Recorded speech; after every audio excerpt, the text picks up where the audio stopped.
दोस्तों नमस्कार। तो हमारा जजमेंट राइटिंग का ये तीसरा सेशन है और तीसरा सेशन मतलब आपको अभी तक मैंने क्या सिखाया समझाया है, मतलब सिखाया तो कुछ भी नहीं है ना, समझाया है। लिखना तो मैंने बताया नहीं कि लिखना कैसे है, पहली चीज़। दूसरी चीज़ ना मैंने ये इसका फॉर्मेट बताया कि आपको फॉर्मेट क्या है, सिर्फ आपको सोचना क्या है इस पे बात करी है। अब मैं आपको वो सेक्शन बताऊंगा जिनका जजमेंट राइटिंग में आपको क्या करना है, यूज़ करना है। पहली चीज़, आपने पूरे एक्ट तो पढ़े नहीं है, लेकिन जिन्होंने पूरे एक्ट पढ़ लिए हैं, जिन्होंने पूरा लॉ का नॉलेज ले लिया, उनके लिए थोड़ा सा एक रिवीजन हो जाएगा और आप अपने के लिए क्या हो जाएगा, ये सीखने के लिए हो जाएगा कि वास्तविकता में हमें जब जजमेंट राइटिंग लिखनी है तो ये वाले मोस्ट ऑफ चांस है कि ये वाली सेक्शन का, इस वाली प्रोसीजर का, ये सीआरपीसी की सेक्शन का, ये आईपीसी के मेन जो चार्ज हैं इनका जो हमें चार्ज लगाना है कि ये हमें केस मिल सकते हैं, इनके एसेंशियल कंटेंट क्या हो सकते हैं, एविडेंस में कहाँ हमें रिलेवेंट मिलेगा, कहाँ इररिलेवेंट चीज़ें मिलेंगी, जिससे हम सपोर्ट और रिवर्ट को क्या कर सकते हैं, अलग अलग कर सकते हैं। तो आज हम एक्ट के माध्यम से उसको चीज़ों को बांटेंगे कि एक बार आईपीसी का देख लेंगे कि आईपीसी में जैसे हमने कल के वाले लेक्चर में हमने क्या बोला था कि 447 लग रहा है और क्या बोला था 324 लग रहा है। क्यों लग रहा है? क्योंकि वो व्यक्ति विदाउट कंसेंट आपके पोजीशन में घुसा और आपको क्या मारा था, चाकू मारा था। तो हमने चाकू और प्लस वेपन्स मतलब वेपन्स प्लस हर्ट आपका 324 में सिद्ध कर दिया था, बिल्कुल कर दिया था। आपसे मैंने पूछा था कि इक्विटल हो रहा, कन्विक्शन हो रहा, आप लोगों ने शायद पॉइंट बना लिए होंगे। मैं क्लास के लास्ट में आपके पॉइंट सुनूंगा कि आपने कन्विक्शन या इक्विटल के बारे में क्या बोला है। ठीक है, चलिए अब हम ज़्यादा समय वेस्ट ना करते हुए हमारा सीधा सीधा हम चार्ज की स्टार्टिंग पे बात करते हैं और जजमेंट की स्टार्टिंग पे हम बात करते हैं।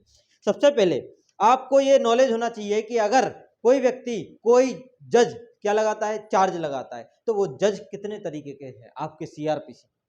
आपका सेक्शन 28, आपका सेक्शन 29 अगर आपने पढ़ा होगा तो 28 में आपका हाई कोर्ट और सेशन के बारे में बात करता है और आपका असिस्टेंट सेशन के बारे में बात करता है। अगर मैं इसको विभाजित करूं, देखो समझते हैं कहानी को।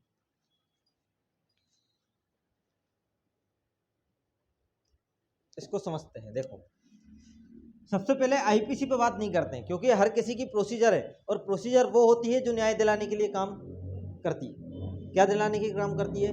न्याय दिलाने के लिए काम करती है। और आपकी सीआरपीसी ही वो प्रोसीजर है जो आपको बता देती है कि ये व्यक्ति को इक्विटल करना है कि कन्विक्शन करना। ट्रायल आपने प्रोसीजर पढ़ी है।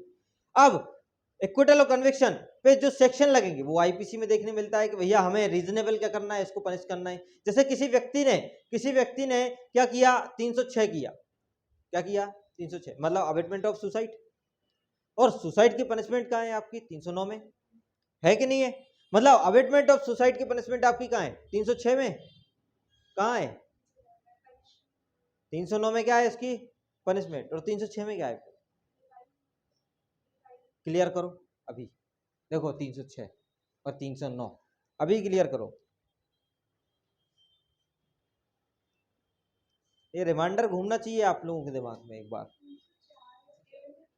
अभी आते हैं, उस पर भी आएंगे। 306 में क्या लिखा है? लिखा है अबेटमेंट ऑफ सुसाइड। और 309 देखो एक बार।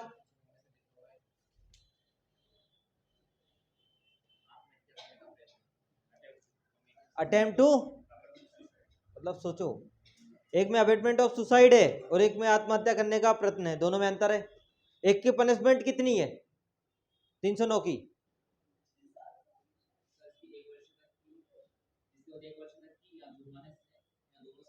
1 वर्ष है ना, अवधि 1 वर्ष तक की। और 306 10 वर्ष तक की अवधि। कितनी? 10 वर्ष ना, ठीक है।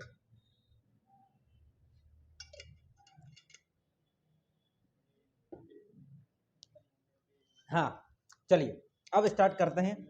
तो हम सीआरपीसी में,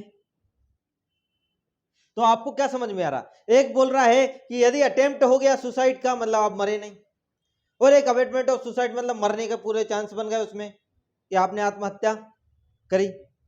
अब मुझे एक चीज बताओ, आत्महत्या जिस व्यक्ति ने कर ली उसको पनिश किया जाएगा? नहीं। इसमें लिखा है अबेटमेंट ऑफ सुसाइड मतलब जिसने आत्महत्या करने के लिए आपको क्या किया, विवश किया। तो अबेटमेंट हम कहाँ पढ़ते हैं, कहाँ पढ़ते हैं आईपीसी में अबेटमेंट? 107 कहाँ पढ़ते हैं? 107 में उसका पढ़ते हैं। और है ना, हाँ यहीं पे पढ़ते हैं हम, ठीक है। तो ये वाली चीज़ें हमें देखने मिलेगी यहाँ पे। अब तो आपको ये वाली चीज़ समझ में आ रही। पहली चीज़ तो आपको समझ में आना चाहिए पनिशमेंट, क्या समझ में आना चाहिए, पनिशमेंट। और दूसरी में आपको आनी चाहिए कैपेसिटी, क्या समझ में आ रही है, किसकी कैपेसिटी भैया, मजिस्ट्रेट की क्षमता, कि भैया कौन कितनी पावर रखता है कि आपको दंड देगा, पनिशमेंट देगा। अब इसमें अगर हम सीआरपीसी में बात करते हैं तो हम 3 सेक्शन पढ़ते हैं, 28, 29 और अभी 30 को थोड़ा साइड में रखेंगे। 30 थोड़ा सा कॉम्प्लिकेटेड बना देता है आपकी चीजों को। 28 बात करता है कि आपका हाई कोर्ट की पावर बता रहा है और आपका सेशन की पावर बता रहा है। दोनों में एक चीज बोल रहा है कि सेशन भी क्या दे सकता है, डेथ सेंटेंस दे सकता है। हाई कोर्ट भी क्या दे सकता है, डेथ सेंटेंस दे सकता है। दोनों के पास फाइन की अनलिमिटेड पावर है, लेकिन जब ये डेथ सेंटेंस देगा तो कंफर्म कौन करेगा, हाई कोर्ट करेगा। इसमें एक चीज और लिखी, इसमें ये वाली चीज लिखी कि भैया असिस्टेंट आपका सेशन जज वो भी क्या दे सकता है, आपको पनिश कर सकता है, लेकिन कितने साल तक की, 10 साल तक की। कितने साल तक की, 10 साल तक की। मतलब यहाँ पे आपको पावर कितनी दे दी इनको, 10 ईयर। अब आपने 309 और 306 पढ़ा, पढ़ा कि नहीं पढ़ा। अबेटमेंट ऑफ सुसाइड की कितनी सजा, 10 साल कि 10 साल से अधिक, 10 साल लिखा है, आजीवन कारावास तो नहीं लिखा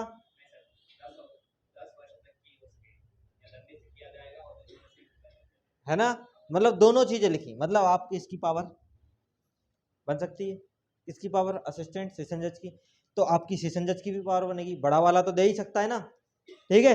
तो ये वाली मतलब आपका जब भी केस जाता है तो लोअर कोर्ट से उठता है, जहां जिसका जुरिडिक्शन में जिसको पावर होती है वो आपका ट्रायल स्टार्ट करता है। मतलब कॉग्निजेंस लेने की पावर तो किसी के पास होती है, लेकिन ट्रायल करने की पावर किसके पास होती है, जिसके पास क्या होती है, पनिश करने की पावर होती है, जिसके पास सुनवाई करने की क्या होती है, शक्ति होती है, वही होता है। जैसे कि हम सीआरपीसी में पढ़ते हैं session trial, magistrate trial, summary trial, summon trial, पढ़ते हैं कि नहीं पढ़ते। सब में अलग अलग जजेस, सुना होगा आपने कि भैया ये सेशन ट्रायल है तो सेशन जज सुनेगा, सुना है कि नहीं सुना। मजिस्ट्रेट ट्रायल है तो आपके मजिस्ट्रेट कितने तरीके के होते हैं, ये यहाँ पे बताता है कि आपके मजिस्ट्रेट कितने तरीके होते हैं, जो कि आपके एमपी सिविल जज के, तो आपका जेएमएफसी, आपका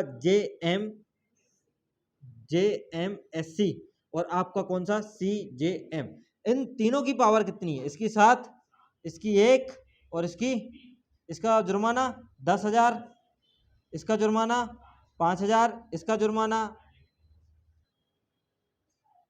कितना भी लगा दे सीजेएम आपका। तो अब ये वाली चीज है।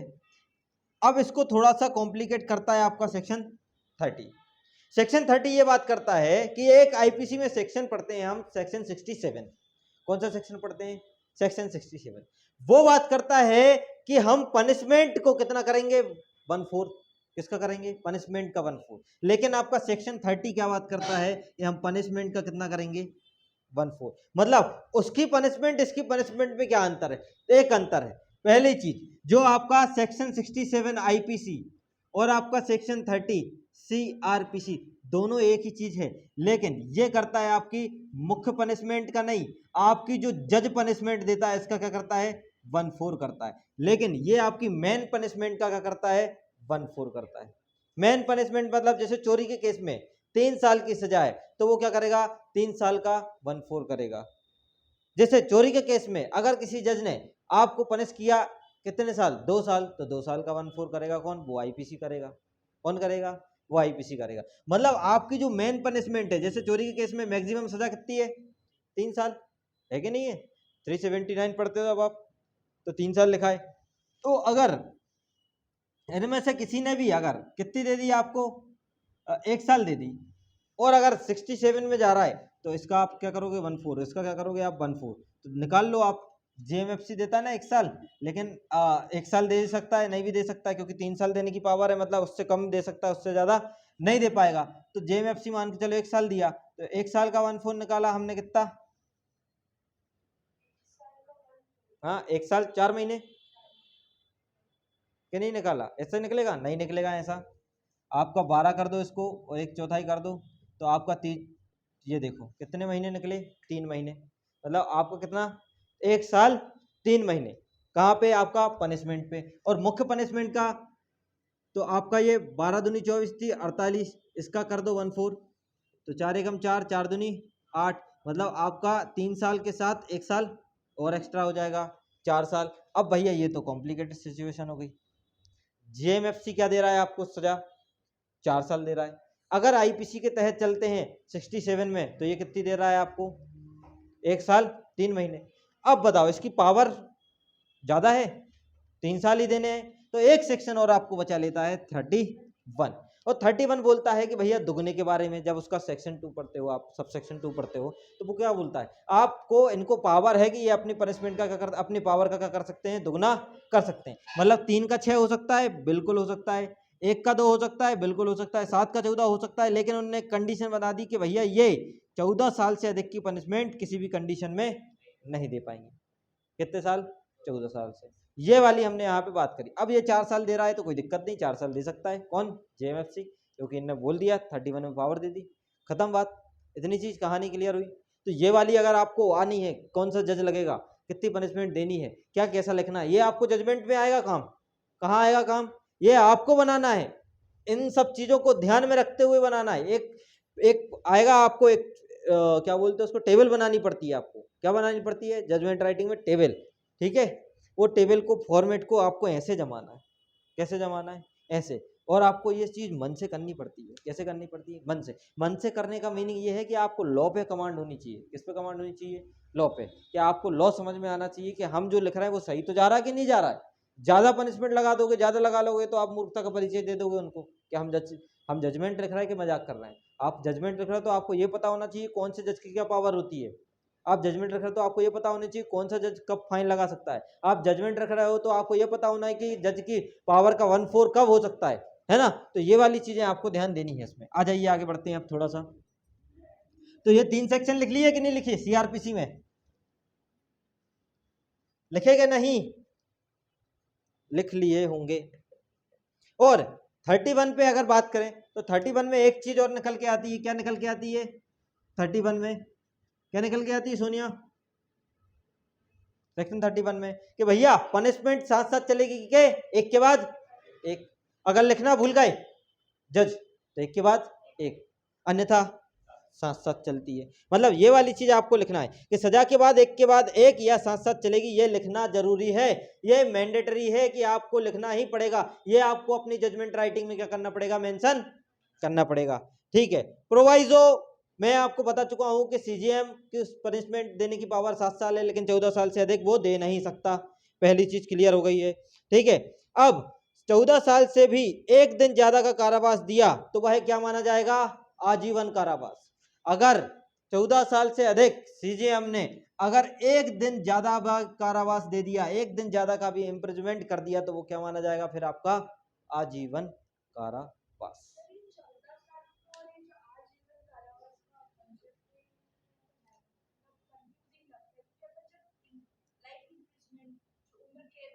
हाँ, आधा 14 साल से ऊपर की। हाँ,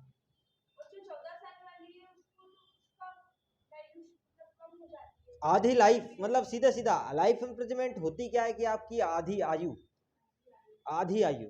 क्योंकि जीवन का भरोसा क्या है? नहीं है ना। अब आप एक चीज बताओ, 70 साल का बुढ़ा अगर कोई अपराध कर दे तो उसको आजीवन कारावास दे दोगे क्या? नहीं देते ना यार आजकल की। फिर उसको ये हो जाता है कि चलो ठीक है 14 साल की सजा सुना दो, तो वो आजीवन कारावास ही मानी जाती है कि 14 साल से अधिक की मतलब आजीवन कारावास। ठीक है। तो मतलब ये माना जाता है कि 14 साल से अगर अधिक एक दिन भी ज्यादा हो गया तो वो क्या माना जाएगा फिर? आपका आजीवन कारावास माना जाएगा। एक सेक्शन आईपीसी में और पढ़ते हैं, 67 पढ़ लिया। एक सेक्शन आईपीसी में, अभी आईपीसी सीआरपीसी दोनों सेक्शन का देखते जाना यूज है ना, और ये आपको अपने नोट में लिखना है। आईपीसी में एक सेक्शन है 71, पढ़ के जाओ, पे साथ जाओ फटाफट। 71 71 71 71।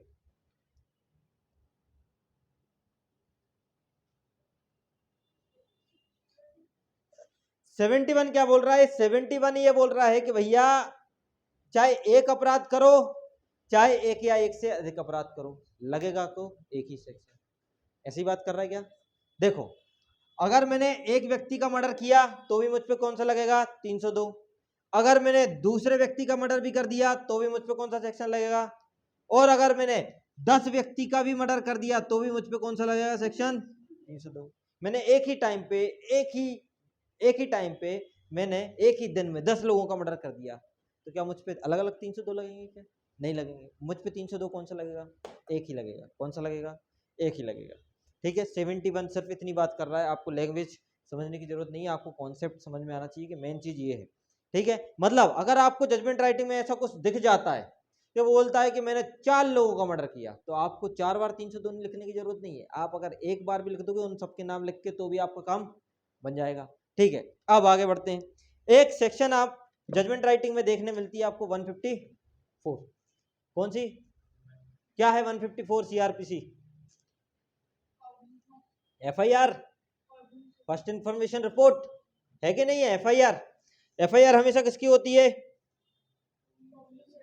कॉग्निजेबल ऑफेंस की होती है। Very good. मतलब अगर एफआईआर आप लिखवा रहे हो तो एफआईआर, जैसे कि अब ये स्टोरी अपनी चल रही थी, क्या चल रही थी स्टोरी? कि भैया 11 बजे की घटना थी, 11:30 बजे लिखवाई। अब हो सकता है अगले दिन की 11:30 बजे लिखवाई हो, तो तब आपको कॉन्डोनेशन ऑफ डिले बताना पड़े, विलंब का कारण आपको क्या करना पड़ेगा? स्पेसिफाइड बताना पड़ेगा आपको। तो ये भी आपको जजमेंट राइटिंग में मेंशन होना चाहिए, किसमें? 154 के तहत, है ना। इस पे आपको विचार विमर्श करना चाहिए कि हम इसकी एफआईआर पर रिलाई करें कि नहीं करें, ये वाली चीज भी। मतलब आपकी सीआरपीसी की एक सेक्शन भी मेंशन करनी पड़ती है। कौन सी सेक्शन? 154, जिसमें आपको कॉन्डोनेशन ऑफ डिले, मतलब विलंब का कारण, जो पीड़ित व्यक्ति है वो विलंब का कारण बताएगा कि सर मैंने एफआईआर इस टाइम पे इसलिए नहीं लिखवा पाया। ठीक है, पहली चीज। अब अभी एविडेंस की सेक्शन पे भी चर्चा करेंगे इन्हीं सब चीजों को मिला के। ठीक है, दूसरी चीज थाना प्रभारी। एक अपन सेक्शन पढ़ते हैं सीआरपीसी की, कौन सी सेक्शन पढ़ते हैं? 173। ये क्या है? आपकी पुलिस रिपोर्ट, फाइनल रिपोर्ट बात करती है ना, यही वाली। क्या करती है? 173 के 2 में आपकी फाइनल रिपोर्ट सबमिट होती है। 173 के 8 में आप फर्दर इन्वेस्टिगेशन रिपोर्ट, मतलब फर्दर आपकी चालन शीट, जो आपको जब इन्वेस्टिगेशन कंटिन्यू रहती है और कुछ एविडेंस मिल जाता है, तो आप फिर से एक रिपोर्ट, जो उसको फर्दर इन्वेस्टिगेशन रिपोर्ट बोला जाता है, वो आप क्या करते हो? सबमिट करते हो। पढ़ा है कि नहीं पढ़ा है? पढ़ा है। और जिसने नहीं पढ़ा है वो पढ़ लेना आज जाके, तो भी क्लियर हो जाएगा। वैसे तो सुना सुना है। ठीक है, उसमें क्या लिखा है कि सीआरपीसी 173 में एफआईआर क्या करता है? फाइनल रिपोर्ट सबमिट करता है कि नहीं करता है? ठीक है, तो और जो वह लिखेगा, एक बनती है आपकी केस डायरी। क्या बनती है? एक आपकी केस डायरी 172। ठीक है, लेकिन 173 में आपकी पूरी इन्वेस्टिगेशन रहती है, आपके पूरे स्टेटमेंट रहते हैं, आपकी पूरी छानबीन, जितनी भी चीजें रहती हैं, वो सब आपकी किस में रहती हैं? फाइनल रिपोर्ट में सबमिट होती है, और वही कोर्ट में आप क्या करते हो? पेश करते हो। तो ये वाली चीज भी वहां पे लिखनी है। अब पहली चीज, दो क्वेश्चन एनालाइज हो जाते हैं कि आपकी ये कॉग्निजेबल रिपोर्ट पे सबमिट है कि नहीं है, जो कि आपका कौन सा सेक्शन बात कर रहा था? 2D। 2D का एक्सप्लेनेशन अगर आपने पढ़ा होगा, 2D का एक्सप्लेनेशन क्या रहता है? आफ्टर इन्वेस्टिगेशन हमें पता चला कि ये तो कॉग्निजेबल मैटर पे बनी ही नहीं, तो हम उस रिपोर्ट को क्या मानेंगे? पुलिस रिपोर्ट को कंप्लेंट मानेंगे, और पुलिस ऑफिसर को क्या मानेंगे? कंप्लेनेंट। ये वाली चीज हमने पढ़ी थी कि नहीं पढ़ी थी? पढ़ी थी हमने एक्सप्लेनेशन में। ठीक है, अब जैसे कि यही कि मतलब कॉग्निजेबल ऑफेंस की सूचना के आधार पे ही हम क्या मानेंगे? वो एफआईआर मानेंगे और नहीं मानेंगे। कि आपकी पहली चीज, अगर हमें एफआईआर माननी है तो हम एफआईआर पे 3-4 चीजों पे संदेह करेंगे। पहली चीज तो आपका टाइमिंग, किस पे संदेह करेंगे? टाइमिंग पे। दूसरी चीज हम इसका क्या करेंगे? डेट पे, कि भैया डेट कौन सी पे आपने एफआईआर लिखवाई। तीसरी चीज हम संदेह कर सकते हैं आपके किस पे? ऑफेंस की नेचर पे। किस पे? ऑफेंस के नेचर पे, कि भैया आपका ऑफेंस का नेचर कैसा है? कॉग्निजेबल नेचर का है कि नॉन कॉग्निजेबल नेचर का है? आप झूठी एफआईआर तो नहीं लिखवा रहे हो, आपने खुद से तो चाकू वाकू नहीं मार के आ गए हो, है ना। ये सब चीजों को देखते हुए आपकी एफआईआर पे भी क्या किया जाएगा? थोड़ा सा हम संदेह करेंगे, हमें संदेह का एक क्या मिलेगा? कारण यहाँ पे मिलेगा। अब मतलब आपका क्या वो, आपका जैसे कि 161 जो स्टेटमेंट होते हैं, उस पर भी हमें पता चलेगा कि आपका वास्तव में ये जो आप रिपोर्ट सबमिट कर रहे हो, मतलब आपका ये रिपोर्ट सबमिट कर रहे हो, तो ये 161 के स्टेटमेंट से भी पता चल जाएगा कि आप सही बोल रहे हो कि गलत बोल रहे हो, इसकी भी जांच होती है। ठीक है, तो ये वाली चीजें आपको समझ में यहाँ से आनी चाहिए। एक सेक्शन तो ये तो अपनी पूरी कहानी है। जैसे कि मैंने सीआरपीसी जब भी पढ़ाई थी, सीआरपीसी में कैसे चले थे कि कोई व्यक्ति आता है, पीड़ित व्यक्ति आता है, वो जाता है कहाँ? थाने जाता है, या तो कोर्ट के पास जाता है। ये अभी बात किसकी हो रही है? थाने जा रहे हैं। कहाँ जा रहे हैं अपन? थाने जा रहे हैं, क्योंकि यहाँ पे क्या है? अपन कर रहे हैं, एफआईआर कर रहे हैं। ठीक है, थाने जा रहे हैं, तो थाने पे हमारा इन्वेस्टिगेशन क्या देखेगा? तो ये कॉग्निजेबल ऑफेंस है नहीं है, ये कैसे पता चलेगा? डॉक्टर की एमएलसी रिपोर्ट पे पता चलेगा, जिसको बोला जाता है कच्ची रिपोर्ट। कच्ची रिपोर्ट से पक्की होगी जब डॉक्टर की रिपोर्ट आ जाएगी, वो बता देगा कि गहरा घाव है भैया, एफआईआर पक्की कर लो। चोट लगी है, एफआईआर पक्की कर लो। हर्ट हुआ है एफआईआर पक्की कर लो, ग्रेवियस हर्ट हुआ है एफआईआर पक्की कर लो, और अगर कुछ हुआ ही नहीं है तो फिर काहे की एफआईआर पक्की कर लो, राजीनामा करा दो, दोनों पार्टी को बुलाओ, बैठा दो, समझौता करा दो। होता है ऐसा कि नहीं होता? व्यवहारिकता में यही होता है। फिर उसके बाद फाइनल रिपोर्ट तैयार होती है, इन्वेस्टिगेशन होता है, सब चीजें होती है, पूछताछ वगैरह भी होती है, आपने देखा होगा। होता है कि नहीं होता? होता है। अब ये सब चीजें होने के बाद आपका माना जाता है कि यार पुलिस ने क्या करी है, मेहनत करी, इसलिए थोड़ा सा संदेह कम होता है। लेकिन इसका अर्थ ये नहीं है कि आप पूरा रिलाई कर लो उस पर, कि आप ऑब्जेक्शन ही ना लो। इसका ये मीनिंग है कि नहीं है? आप क्या है, आप एक जज हो, आपका दायित्व बनता है कि आपको दोनों पार्टियों को इक्वल लेवल पे देखना है, पहले से कन्विक्शन और इक्वल मान के नहीं चलना है। जब भी आप जजमेंट लिखो तो दोनों पार्टी को क्या करना है, इक्वल मान के देखना। जैसे कि हम क्या कर रहे थे, दोनों को इक्वल मान रहे थे कि भैया वो छोटा भाई है क्यों मारेगा, ये भावना नहीं देखनी है, छोटा भाई है तो क्यों मारेगा, मार क्यों नहीं सकता, जर जोरू जमीन, तीन चीजें जिसके लिए ऑफेंस होता है।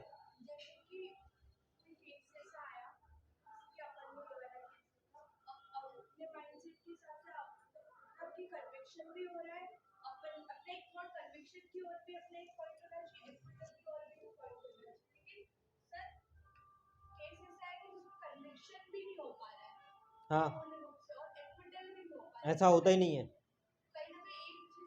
ऐसा होता ही नहीं है कि केस ऐसा है कि कन्विक्शन भी नहीं हो पा रहा है, एक्विटल भी नहीं हो पा रहा, तो पेशी की डेट चलेंगी। जब तक नहीं सेटिस्फाइड होंगे तब तक डेट चलेंगी, जब तक नहीं सेटिस्फाइड होंगे जब तक हियरिंग होगी, जब तक नहीं सेटिस्फाइड होंगे। कभी तो सेटिस्फाइड हो गए। आप अपनी पढ़ाई कर रहे हो, आप तो आपको सब्जेक्ट समझ में नहीं आ रहा, तो आप उस सब्जेक्ट को क्या करोगे, कन्विक्शन करोगे, एक्विटल कर दोगे, पढ़ोगे ना, कि जब तक समझ में नहीं आएगा तब तक। तो वही चीज है, जब तक आपको मैटर ही समझ में नहीं आ रहा तो आप बोलोगे नहीं और एविडेंस लाओ, मुझे नहीं समझ में आ रहा भैया, और एविडेंस लाओ, हेयरिंग की डेट बढ़ाओ, अच्छे तरीके से आप समझाओ, एक्सप्लेनेशन अच्छा दो। तो ये वाली ऐसा कभी नहीं होता है, ठीक है। आपको एक ना एक जजमेंट पे पहुंचना है, आपको डिसीजन पे देना है, ठीक है। अब 190 क्या बोलता है? अब इन सब के बाद जैसे ही पुलिस रिपोर्ट आपका सबमिशन हो जाता है ना, तो हम क्या करते हैं, सीआरपीसी की बात कर रहे हैं, ये सब सेक्शन आपको मेंशन करने हैं जजमेंट राइटिंग में। किसमें आपको मेंशन करने हैं, फॉर्मेट बाद में बताऊंगा। अब ये सब चीजें सीख जाओगे ना तो आपको ये क्वेश्चन नहीं आएगा कि लिखना, आप खुद से लिखोगे। कैसे लिखोगे आप? खुद से लिखोगे। हाँ सर एफआईआर के बारे में मैं ये वाली चीज लिख सकती हूँ क्या? हाँ सर मैं 161 स्टेटमेंट जो आए हैं मैं ये चीज लिख सकती हूँ क्या? जैसे कि हमने सी के पॉइंट के बारे में बोला, सी ने बोला बी भाग रहा था, चाकू हाथ में था, मैंने पकड़ा। हो सकता था सी ने कुछ पलट दिया हो, अभी तो नहीं पलटा लेकिन पलट दिया हो, तो आप क्रैश कर सकते हो कि हाँ एक तरीके से देखा जाए कि ये भैया सपोर्ट कर रहा है, एक तरीके से जब इसके बयान होते हैं और वो बोल देता है कि नहीं ये तो रिवर्ट कर रहा है, इससे हमें साबित होता है, हमें फाइनल मिलता है कि भैया ये कैसा है, रिवर्टेबल नेचर का है, खंडनीय नेचर का है।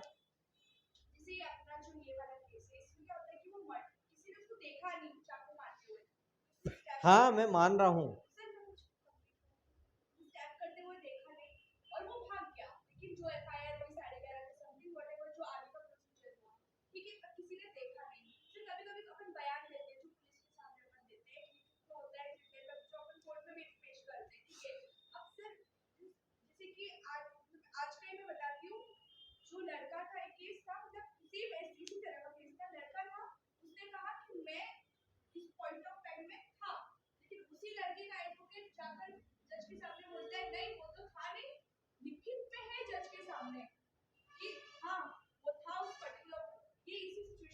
तो जज के सामने लिखित में है ना, जज के सामने कबूल किया ना, जज के सामने बोला ना,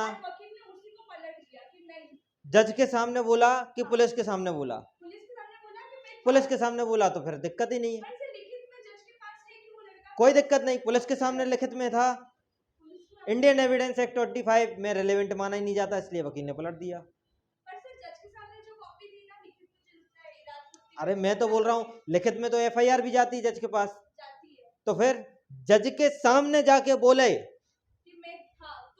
तो फिर बात रिलेवेंट होती है 26, तो फिर बात ही खत्म हो गई। अभी बात करते हैं एविडेंस पे भी, अभी आपको सोचने का मौका तो दे रहे हैं हम, ठीक है।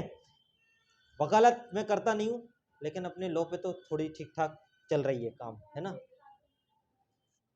वेरी गुड, अच्छा बात है, देखा आपने, ठीक है। 190 सेक्शन पढ़ा होगा सीआरपीसी, क्या है 190? Very good, cognizance by magistrate, उसमें मजिस्ट्रेट लिखा है, उसमें वर्ड यूज है जीएमएफसी जीएमएससी दोनों वर्ड है।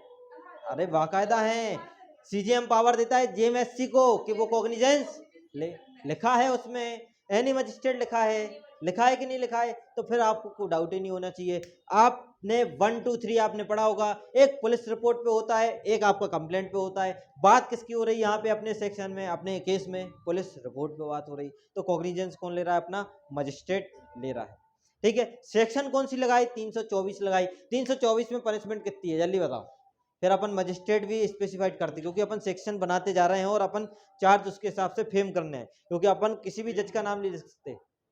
3 साल है, मतलब कौन, JM FC निकाल दिया। अब कोई पूछे कि भैया जुडिशियल मजिस्ट्रेट फर्स्ट क्लास लगाना कि सेकंड क्लास, तो आप ऐसे बताना, ऐसे लगाना है।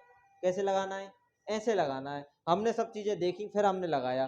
ठीक है, अब ये चार्ज का पहला पॉइंट है, पहले की लाइन है, पहली लाइन है आपकी। ठीक है, आगे अब इसके कुछ एक्सेप्शन 190 के आपके जैसे एक्सेप्शन देखने मिलते हैं, ये तो पुलिस रिपोर्ट पे होता है। जैसे 199 CRPC अगर आपको पता है, 199 का 2, जैसे कि आपका क्या बोलता है, आपका डिफॉर्मेशन के बारे में बोलता है, प्रोसिक्यूशन ऑफ डिफॉर्मेशन। 137 है ना, तो 137 आपको क्या बात करता है, 137 आपका बात करता है कि जहां prosecution where existence of the public right of the denied, मतलब लोक प्राधिकार के अस्तित्व से इंकार में वहां प्रक्रिया, है ना। तो 137 में मतलब आपको पब्लिक न्यूसेंस वाली जो प्रक्रिया होती है ना, न्यूसेंस वगैरह की जो आप पढ़ते हो, है ना, तो ये आपका ये यहाँ पे देखने मिलता है। ये इसके एक्सेप्शन है थोड़े से, किसके, कॉग्निजेंस के। ठीक है, ये एक्सेप्शन है। ठीक है, ये एक्सेप्शन इसलिए बता रहा हूँ क्योंकि अगर कल के दिन बाय द वे आपका डिफॉर्मेशन का कुछ भी आ जाता है, तो क्या होता है, उसकी रिपोर्ट नहीं होती। क्या नहीं होती, उसकी रिपोर्ट नहीं होती, उसकी सिर्फ क्या होती है, डिफॉर्मेशन की कंप्लेंट होती है। क्या होती है, आपकी कंप्लेंट होती है। तो 199 के 2 में आपका वहां पे आपको मौका मिलता है। ठीक है, तो ये वाली चीज आपको वहां पे जानी है।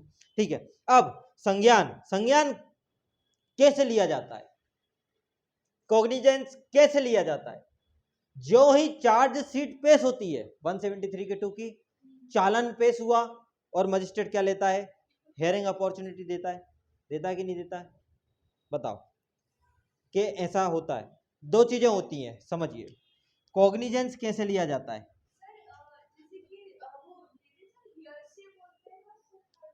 हाँ, हेयर से मतलब सुने सुनाए। हाँ, हेयर से एविडेंस, ये सुने हुए बातों पे हम विश्वास नहीं करेंगे। आपके पास कुछ लिखित में है क्या, hearsay, section 60 Indian evidence act, doctrine of exclusive hearsay evidence. 25 वही तो बता रहा हूँ कि पुलिस के समान, पुलिस के समक्ष अगर आपने कुछ बोला तो वो रिलेवेंट नहीं होगा। और 26 कस्टडी में और मजिस्ट्रेट के समक्ष वाला रिलेवेंट होता है। ठीक है, अब ये प्रैक्टिकल में पता नहीं है ना। चलिए, कॉग्निजेंस अगर आप ले रहे हो तो कॉग्निजेंस कब लिया जाता है, जब आप क्या करते हो, चालन पेश करते हो, और चालन पेश करके आपको कॉपी लगानी पड़ती है किसकी, 207 की। 207 में मैंने बताई थी कि कॉपी पुलिस रिपोर्ट की एक क्या लगती है, कॉपी लगती है, तो वो इसके साथ आपको लगानी पड़ेगी। फिर आपकी क्या होती है, लीगल वर्डों की सुनवाई, मतलब लीगल वर्ड आप क्या कर सकते हो, फिर लीगल वर्ड आप शुरू होता है ना, वही जो चीज मैं बोल रहा हूँ आपका, फिर आपका सुनवाई तैयार हो जाती है, लीगल वर्ड शुरू हो जाता है। पहली चीज, मतलब अगर मैं 3 चीजों के बारे में, 4 चीजें आपको देखने मिलेगी आपके जजमेंट राइटिंग में। पहला वर्ड लिखिए आप, कॉग्निजेंस लिखो, पहला वर्ड कॉग्निजेंस, दूसरा विचारण, तीसरा जांच, और चौथा आपका एग्जामिनेशन ऑफ कंप्लेनेंट, जिसपे बोलता है लीगल एक्शन लिया जाए, परिवाद हो अगर तो।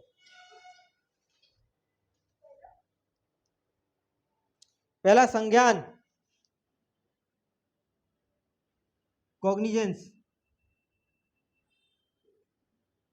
दूसरा आपका देखो विचारण, ट्रायल। तीसरा आपका वर्ड देखने, जांच, इंक्वायरी।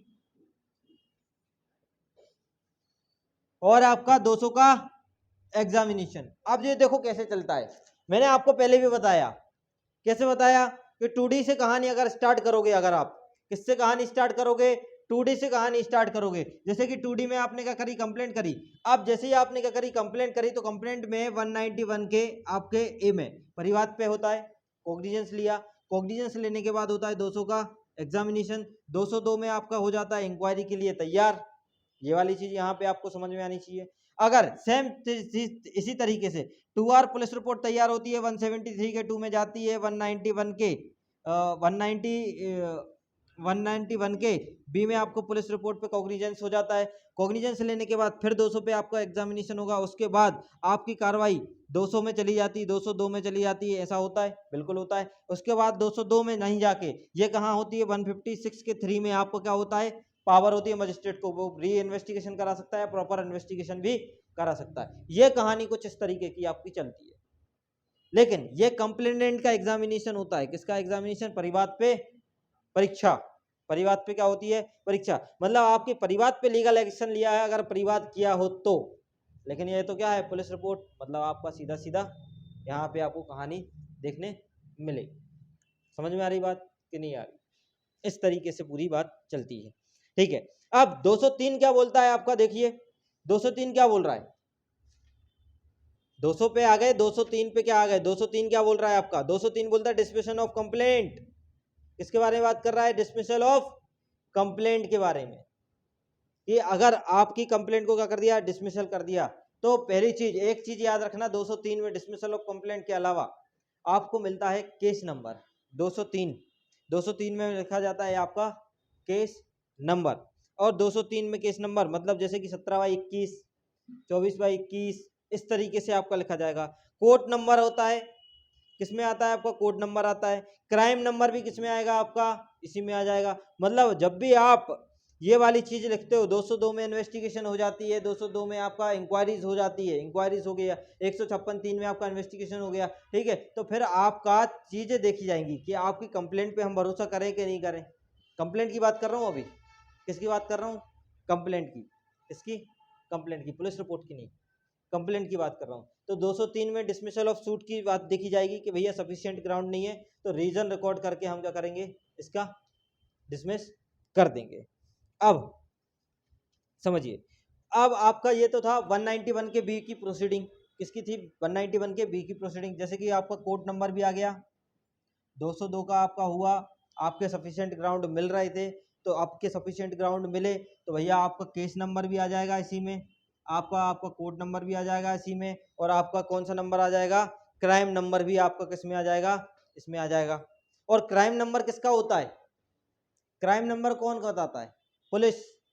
क्राइम नंबर किसका होता है, पुलिस का, ठीक है। किसका होता है, पुलिस का, किसका होता है, पुलिस का।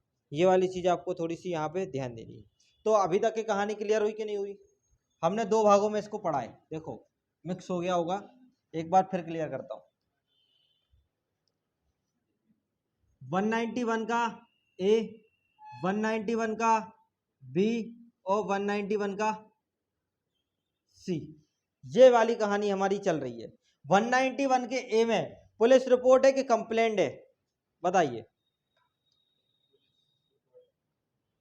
कंप्लेंट। 191 के ए में क्या है आपकी, कंप्लेंट है। इसमें क्या है आपकी, पुलिस रिपोर्ट, और इस पे क्या है, सुमोटो, मतलब ऑन मेरिट, उनकी खुद की इच्छा। हमने 191 के ए में कंप्लेंट पढ़ी, तो कंप्लेंट में हम कहाँ गए थे, 2D, 2D से कंप्लेंट आई, 2D से कंप्लेंट आई भैया, 2D से कंप्लेंट आई, 191 के ए में हमने कॉग्निजेंस लिया। कॉग्निजेंस लेने के बाद की कहानी आपका 200 में एग्जामिनेशन हुआ। एग्जामिनेशन पे हमें थोड़ा सा लगा कि थोड़ा और जांच होनी चाहिए, तो हमने 202 में क्या किया, पोस्टपोन कर दिया। और पोस्टपोन किया, हमें नहीं मिले क्या, ग्राउंड नहीं मिले, तो 203 में हमने क्या कर दिया, डिसमिसल कर दिया। लेकिन हमें अगर ग्राउंड मिल रहा है तो 204 में हम क्या कर देंगे, मुलतवी, वो क्या कर देंगे, आदेशिका जारी कर देंगे, मतलब मैटर्स ऑफ इश्यू क्या कर देंगे, कर देंगे। अब तो यही बात बोल रहा हूँ कि यहाँ पे अगर आपको जारी हो जाता है तो आपको कोर्ट नंबर मिलेगा, आपको कोर्ट नंबर मिलेगा, और आपको कौन मिलेगा, केस नंबर मिल जाएगा। कौन सा नंबर, केस नंबर मिल जाएगा। कोर्ट नंबर जैसा कि आपका देखने में, केस नंबर जैसा कि आपका 17/3, कोर्ट नंबर जैसे कि 4, 5 जो भी आपका हो, 24 वगैरह। आज आप कोर्ट गए होगे तो देखा होगा कि कोर्ट नंबर से जाना जाता है, इस नंबर कोर्ट में चले जाओ, इस नंबर कोर्ट में चले जाओ। गए थे कि नहीं गए थे, कौन से नंबर कोर्ट में, 37 है ना, ऊपर वाले में। हाँ, तो ये वाली चीज आपको समझ में आनी चाहिए यहाँ से। अब पुलिस रिपोर्ट के बाद अगर बात करूं, पुलिस रिपोर्ट पे हमने पढ़ा कि पुलिस रिपोर्ट पे जाएगा, चालन शीट पेश होगी, चालन शीट पे कॉग्निजेंस लेगा, कॉग्निजेंस लेने के बाद आपको अगर लगता है कि प्रॉपर इन्वेस्टिगेशन नहीं हुआ तो 156 के 3 में उसको पावर है कि री इन्वेस्टिगेशन करा सकता है, और प्रॉपर इन्वेस्टिगेशन की बात भी वो बोल सकता है कि भैया प्रॉपर तरीके से इन्वेस्टिगेशन करो, और तब भी अगर ग्राउंड नहीं मिलेंगे तो वो भी खारिज हो सकती है कि नहीं हो सकती, हो सकती है, और देन आपका सर्विस ऑफ इशू जारी हो सकता है कि भैया उसको बुलाओ, अब हियरिंग की डेट हम आपको देंगे, हम ट्रायल स्टार्ट करेंगे। ये सब चीजें आपको समझ में आनी चाहिए पढ़ने के बाद। अब 190 के सी में मजिस्ट्रेट क्या लेता है, स्वयं संज्ञान लेता है। कैसा लेता है मजिस्ट्रेट, स्वयं संज्ञान लेता है, कॉग्निजेंस लेता है। और एक सेक्शन और पढ़ते हैं हम 140 नहीं 340 किसके लिए, जैसे पब्लिक सर्वेंट अगर कोई क्या करता है कॉम्पिटेंट, वो क्या बोलते हैं उसको, अवमान को क्या बोलते हैं इंग्लिश में, अवमान को कंटेम्प्ट, है ना। तो अगर कुछ वो करता है, जैसे कि आपको आईपीसी में 172 से लेके 188 तक की जो पुलिस वालों की ड्यूटी रहती है, अगर उसमें कुछ क्या करता है, ओमिशन करते हैं, ये सब चीज़ें करते हैं, तो उसकी प्रक्रिया कि उन पे भी केस लगाते हैं। तो अपन पढ़े ना 340 में, पढ़ा है कि नहीं पढ़ा, कि 340 में प्रोसीजर बताई कि अगर ऐसे वाला कोई परिवाद आया तो उसकी प्रोसीजर कहाँ है, 340 सेक्शन 340 में। ठीक है, तो ये था। अब हम बात कर लेते हैं थोड़ी सी किस पे, पुलिस वाली पे। अभी किस पे बात कर रहे थे, 2D पे। अभी हमने किस पे बात करी, कंप्लेंट पे, कि अगर कंप्लेंट आई तो इस तरीके से चलेगा, अगर पुलिस रिपोर्ट आई तो पुलिस रिपोर्ट में हम देखते हैं सीधा सीधा, और एक सेक्शन और देखते हैं 173 का 2, मतलब 173 के 2 में ही आपका पुलिस रिपोर्ट जा रही है, और 173 के 8 में आपका क्या जा रहा है, फर्दरेंस ऑफ, हाँ ठीक है। तो ये वाली चीज आपको समझ में, मतलब सप्लीमेंटल चालन सीट, क्या बोलते हैं इसको, सप्लीमेंटल चालन सीट। तो चालन, अब मुझे ये बताओ कि चालन कब चालन माना जाएगा, क्योंकि पुलिस वालों के पास तो पावर होती है कि भैया वो किसी से भी क्या कर सकते हैं, इन्वेस्टिगेशन कराएंगे, लेकिन इन्वेस्टिगेशन तो किसी से भी करा सकते हैं पुलिस वाले, लेकिन जब तक उसके प्राधिकारी मतलब प्रभार अधिकारी के सिग्नेचर नहीं होंगे तब तक चालन सीट क्या नहीं होगी, कोर्ट एक्सेप्ट नहीं करेगा। मतलब आपके थाना प्रभारी के हस्ताक्षर होना उस चालन सीट पे मैंडेटरी है। आपको एक जजमेंट में अगर ये वाली चीज नहीं है तो ये वाली चीज आप जजमेंट में लिख सकते हो कि नहीं लिख सकते हो, लिख सकते हो, है ना। मतलब आपको बारीकियों पे ध्यान देना है, किस पे ध्यान देना है, बारीकियों पे। वैसे तो आपको ये चीज लिखने में टाइम लग जाएगा, लेकिन कुछ चीज अपन शॉर्ट में भी बना के चलेंगे कि अपना पूरा चीज आ जाए ऐसा, ठीक है। ये सब चीजों पे सोचना है। दूसरी चीज 173 के 8 में बोलता है कि भैया सप्लीमेंट्री चालन शीट पेश किया, मतलब इन्वेस्टिगेशन अगर बचा है तो आपका पूरा इन्वेस्टिगेशन नहीं हुआ और कुछ बचा है तो उस पर भी बात की जाती है, ठीक है। एक चीज, सुप्रीम कोर्ट का हस्तक्षेप हो सकता है क्या इन्वेस्टिगेशन में,